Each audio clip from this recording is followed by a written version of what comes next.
the Senator of Kisii, Honorable Richard Momoima,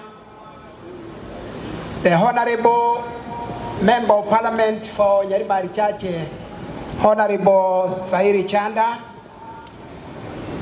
the County Commissioner of Kisii, with the entire Security Committee,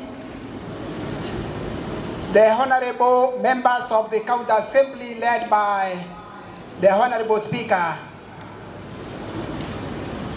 and wananchi wa Kisii County, hamjambo. Hamjambo tena. Your Excellency, before I invite you, I want to confirm that you are here celebrating our heroes. As Kisii County, I want to join my brother Richard Onyonga in touching the many names of heroes who have been there before us, and recognize their roles in the development of this country and the development of Kisii altogether. Your Excellency, I want to point out that as we celebrate the leaders, the heroes of the past days, allow me to recognize you and the entire leadership of this county as the current heroes of this day. We want to follow the footsteps of our fallen leaders, the leaders who have been there before, in fighting for our people.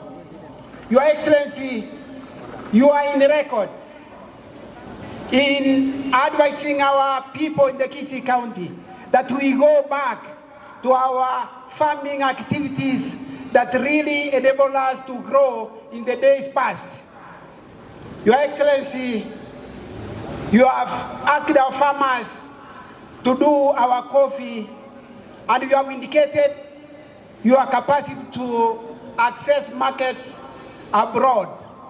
We want to invite our people in this Heroes Day that you please do the coffee farming as we did in the past days.